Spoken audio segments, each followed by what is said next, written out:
تازه انگارها، ایجاد نویسندگان نهانبین و ژرف پیما، اندیشه های کلیدی در درک معنی زندگی، هستی و راستی و آیین و عنعنه های اجدادی. تازه انگارها، ظهور آفریده های نوین و بهین ادیبان فلک سیر از رادیوی فرهنگ.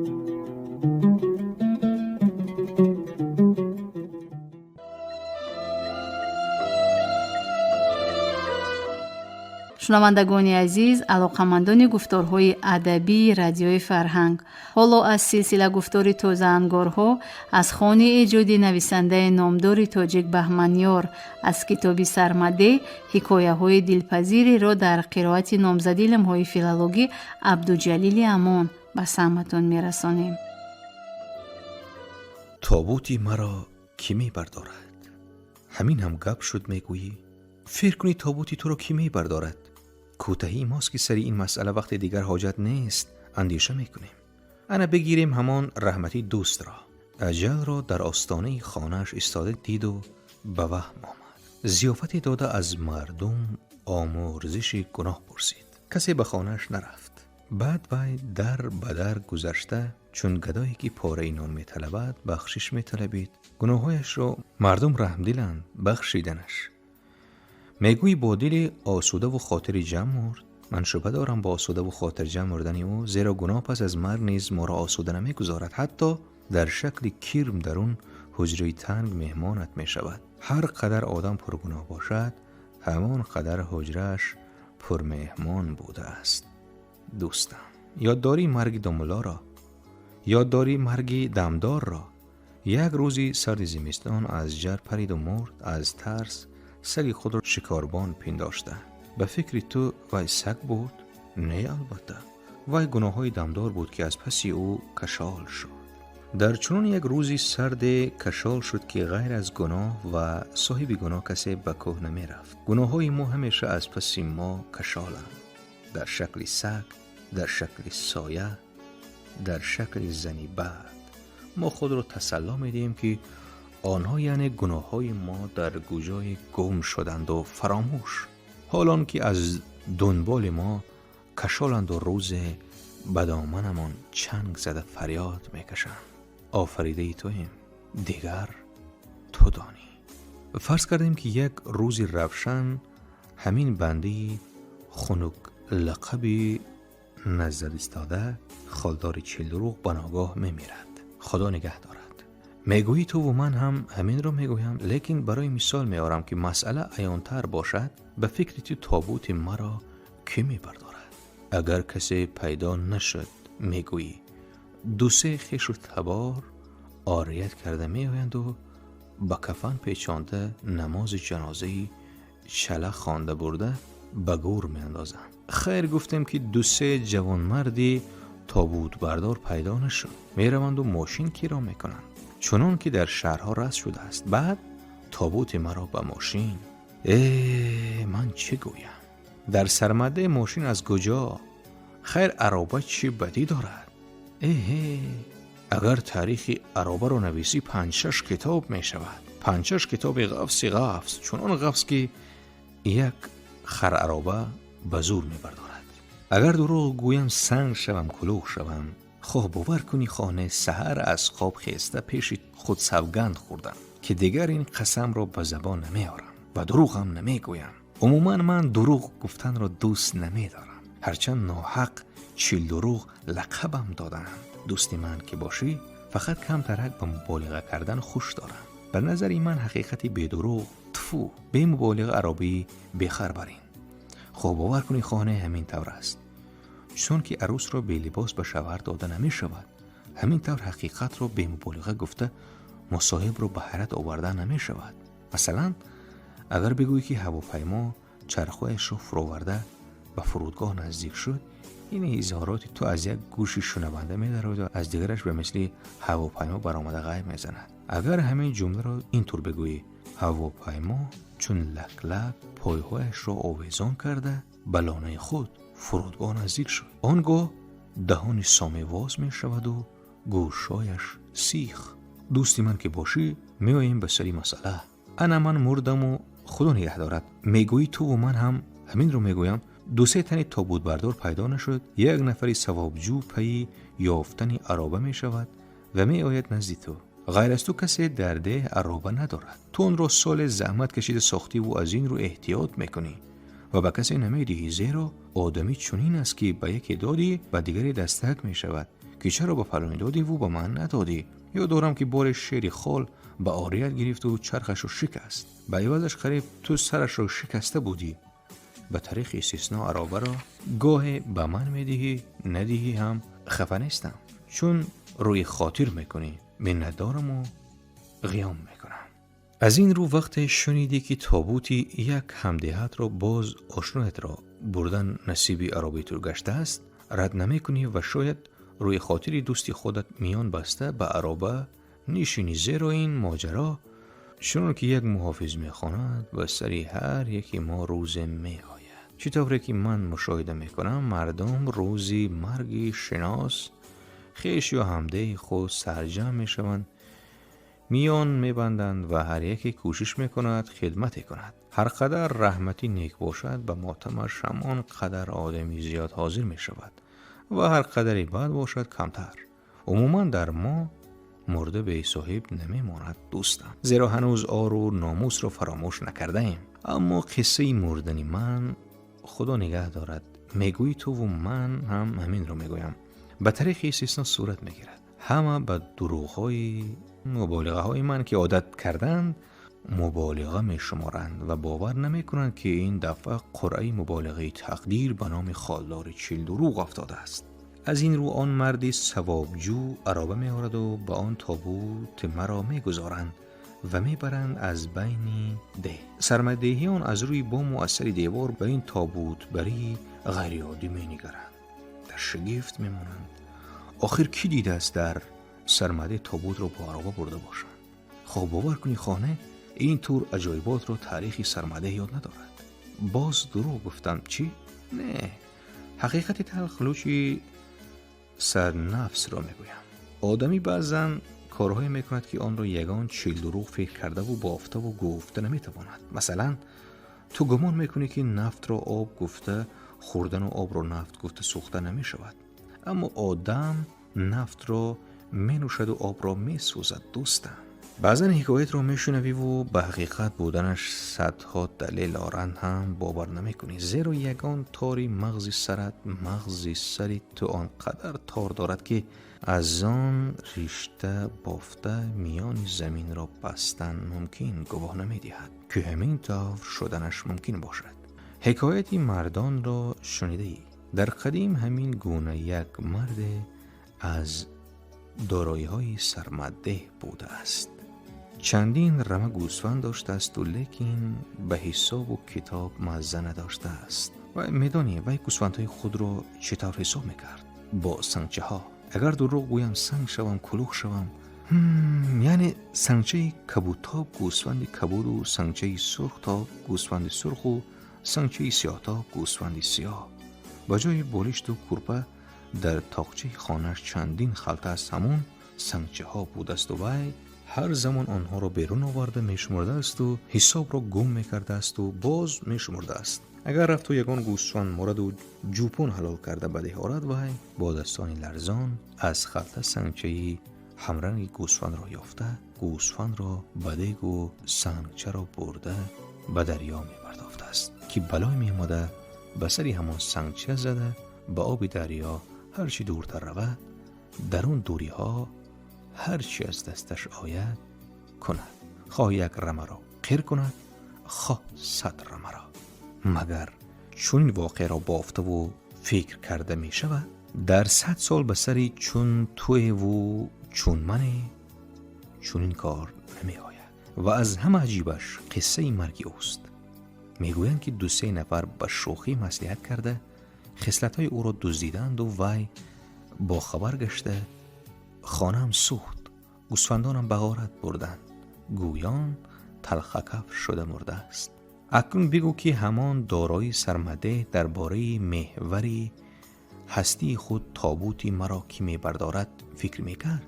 ها بیهوده نمی گویند که تو این گنبزی عقل و خیرت را دوامی گردن گفته قدر نمی کنی. من هم سری چنین عقیده هم اگر فکر می کرد سرانجام کارش چنین نمی شد. رحمتی بابای بهرام را از قالب مردان ریخته بودند. هر چیزی کهنه و پرتاب را یابد به کار می آید. گویان به خانه می کشید. یادداری بچه ها آماجی کهنه را با چه عذاب برای موزه مکتب از وی رویاندند؟ این عجب نیست. عجیب آن است که روزی مرگش از خانه او همه چیز را یافتند و 2 پارچه کفن را نیافتند تا جسدی او را پیچانند و به تابوت گذارند. به چیزی گذارند که تمام زندگی را جنبست و بقا و فنا را پیوست می کند. قدیما حکایت می کنند که اسکندر رومی دم مرگ وصیت کرده است که دستانش رو بیرون از تابوت گذارند تا همه شاهد باشند وی با خود چیزی نمی برد. مغز گپ را دریافتی؟ یعنی عالم را گرفت و با دستانی خالی آن را ترک می گوید. دوستی من که باشی آمدیم سری تابوتی من که آن را به عرابه گذاشتند و از بین ده بردند و این کمپیری من سردایه‌ای سرمده که همه را بچه دار کرد و خودش بی بچه مان میان بسته های های گیرسته از پسی عرابه روان می شود. در آمد دیگه باید بگویمد که این زنه گویا چراگاه قحط باشد، همان چراگاهی پسی قبرستان را خوش کرده است و منی بیچاره مجبورم بار و بوخچه او را با همان کرته شور و چکه فچش با همین راهی کج و کله برم و بیارم. اگر 10 بار رو را به نظر نگیری با خر آسانتر است، لیکن با عرابه 1 بار می روی و می آیی، جانت خلاص. شاید می گویی تو وی گریه نکند و چنان که عادت ماست از پس تابوت زن نباید رود. گریه نکند هم هیچ بکنه، از پس تابوت نرود هم هیچ قصه نه، ولیکن گریه میکند و از پس تابوت میرود. زیرا من شوهری بد نبودم برای وی. خودت یک فکر کن، میتوانستم من از وی جدا شده از زنی دیگر بگیرم؟ میتوانستم، اما من این کارو نکردم. چی گناه دارد اون بیچاره؟ خیر گفتم که به سلامتی اعتبار نداده است در جوانی.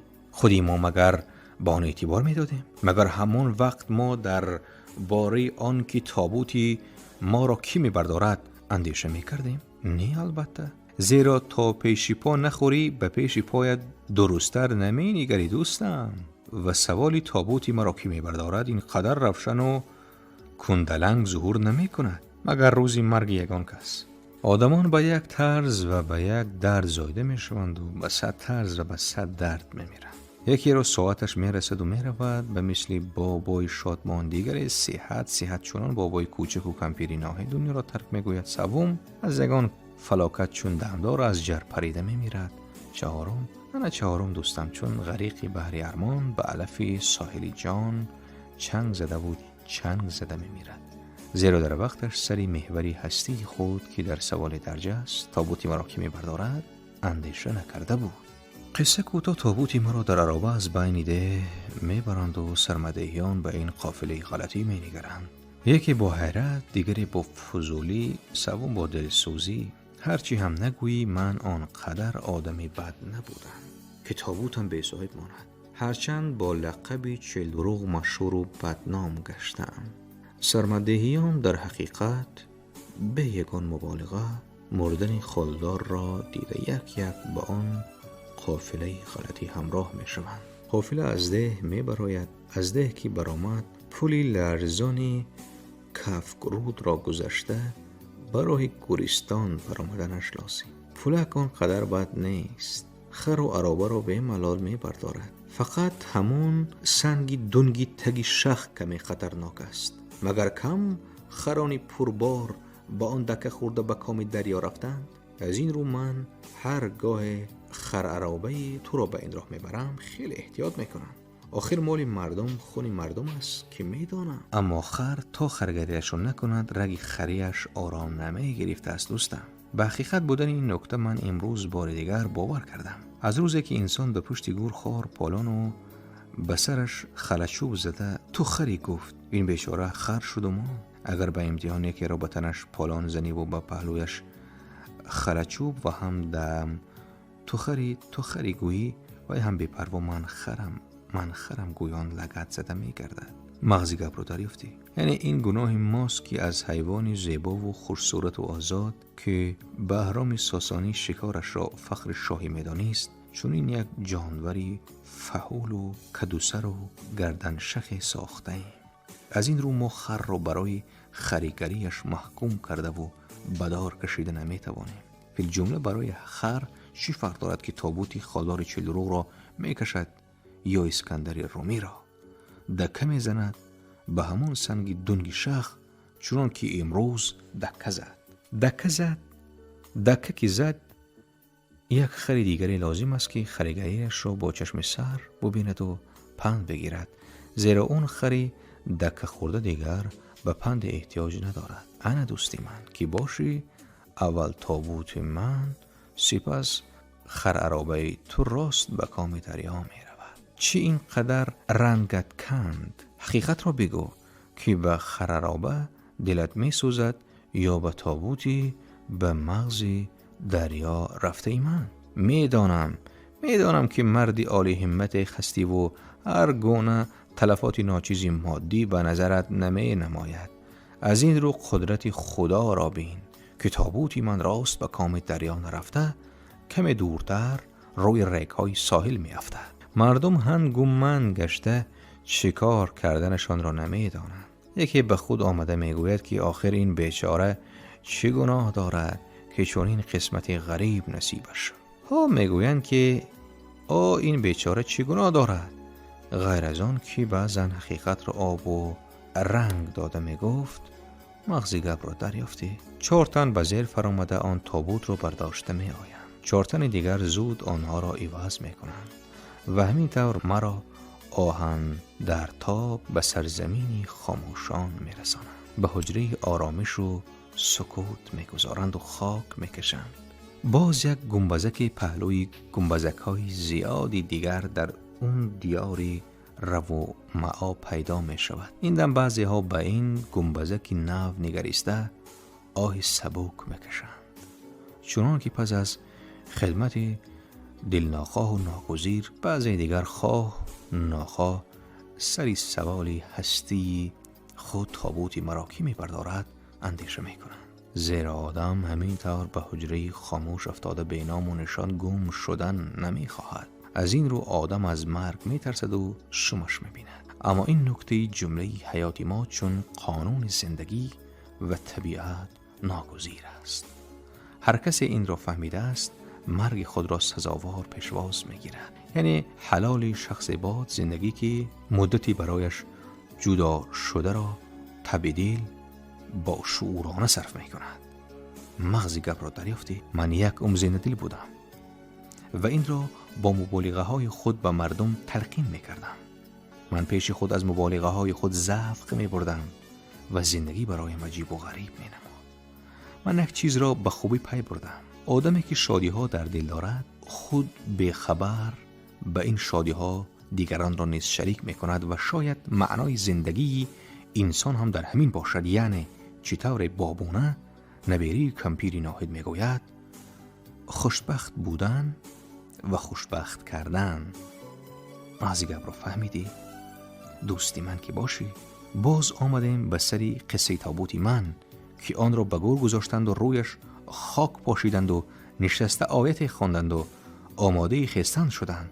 انا در همین وقت چون که عادت ماست پیکار از مردم میپرسد که خلایق رحمتی چگونه آدم بود. اما به این سوال جواب دادن بس دشوار است دوستم. آخر ما 100 سال پهلوی هم زیسته یک روزی روشن پی میبریم که همدیگر را نمیدانیم. ما چنون یک مردمیم که به قدری هر کس فقط پس از مردنش میرسیم. یعنی زنده خوار و مرده عزیزیم دوستم. هی افسوس آدم نه گل بود. میگویم رحمتی را هرچند اشترخوارش لقب داده بودیم. یاد داری بابا کوچک را غیبت میکردیم که به هر آش قطیق و به هر کار شریک است. پس از مرگی او پل را سیل برد و تعمیرش سال کشال یافت. اگر بابا می بود میگذاشت که ما همین طور سر و شکم خاران بگردیم یا بگیریم کمپیری ناهید را به نظر ما یک پیرزنی مقرری می نمود و بودن و نبودنش برایمان به فرق بود. چون برفت و نبیره شیری خال بیمار شد تا به خود آمدیم، دو و تاز کردیم، رفت و دکتر آوردیم، بیچاره تلخکف غورمر گشت. همان وقت فهمیدیم که کمپیری رحمتی با همان دواهای دقیانوسی و خدمتی بی‌منتش جان چندین کس را خریده بوده است.